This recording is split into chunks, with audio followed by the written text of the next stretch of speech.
Бізде қазақта мынандай сөз бар ғой. Екі баланы тете өскен деп айтады ғой, ескерсеңіз, тете.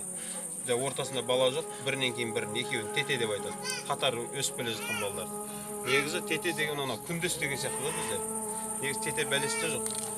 Оны біз екеуі көбінесе тетелер төбелескіш келеді деп айтатын нәрсе бар ғой. Негізі төбелескіш келетін, оны біз үйретеді екенбіз солайша. Қараңыз. Бізде байқайсыздар ма, екі бала өсіп келеді қатар, екеуі көп төбелеседі. Сол кезде біз қайсысын ұрамыз бар? Біз не болмаса біздің келіншегіміз барады да үлкен, "Ей, бақ, кішкентай ғой." Бізде осындай ғой. Кішкентай ғой, не ұрасың? Екеуі таласып қалса, "Берсе кішкентай ғой." Жесін де кішкентай ғой" деген. Білесіздер ме не болады? Ана кішкентайында түсінік пайда болады. Мен всегда правмын. Менің ғана жеуім керек. Мен сөйлей беруім керек, маған ешкім сөйлемеу керек деген сияқты. Ал үлкенінде анаған деген кек пайда болады. Байқайсыздар ма? Кейбір сөз тілі шықпаған балдар қатты ашуланып ренжіген кезінде "Сіздер мені жек көресіздер, оны жақсы көресіздер" деген сөздерді айтып қояды. Бұл олардың шын жүрегінен шығып жатқан сөз. Біз бұл сөздерді жаңағы не дейді? Мән бермейміз бар ғой, менсінбейміз да, бірақ олар бұны шын жүректен айтады. Шын көңілмен. Қараңыздар ағайындар. Екі балаңыз ұрса ма, еш уақытта біреуінің сөзін сөйлеп, екіншісін не деу керек? Екеуі бірдей таяқ жесін. Таяқ жейтін болса, сосын мына нәрсені міндетті түрде айту керек. Балам, балдарым, біз мұсылманбыз.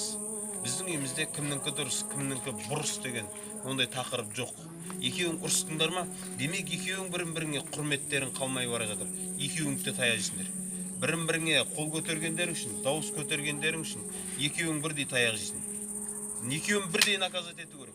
Ертең бір ұрыс болайын деп тұрған кезінде ше, ана кішкентайы, мен бір нәрсе шығып кетем, анау таяқ жейді ғой деген ондай ой болмау керек. Ол өзінің таяқ жейтінін біліп тұру керек та. Қараңыз, екеуіне бірдей мәміле. Қараңыз, бір ғалым кісі отырады, жанында бір жігіт отырады. Сонда жігіттің қызы жүгіріп келеді да, бір аяғына отырады. Сонда жаңағы қызын бетінен сүйеді да отырғызады. Екіншісі жүгіріп келе жатыр артынша. Екіншісі келіп екінші аяғына отырады да. Сол кезде оның бетінен сүймей отырғызады.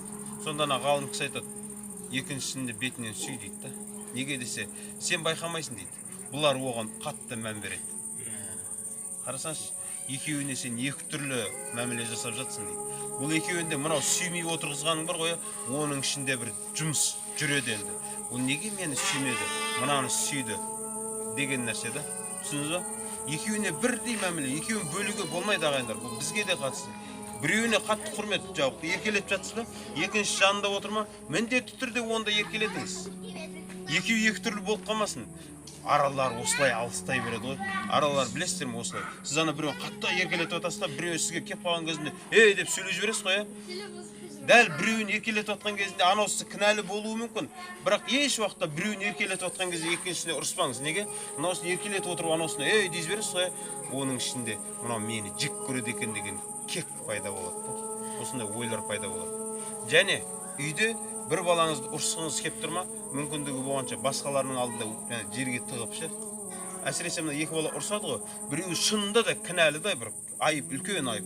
Бірақ ананың көзінше мұнан қатты сабап, андай унижать ететін сөздермен ондай нәрсе қозғамаңыз. Қараңыз, сіз қатырдым деп ойлап жатсыз ғой, жоқ, мынау таяқ жейді ғой, анау үшін таяқ жеп тұр ғой. Анау себеп болды мынаның таяқ жеуіне. Сіз бұны жақсылап тұрып ұратын болсаңыз ше, мынау сізде емес, ананы жек көреді. Неге? Сол себеп болды бұның таяқ жеуіне.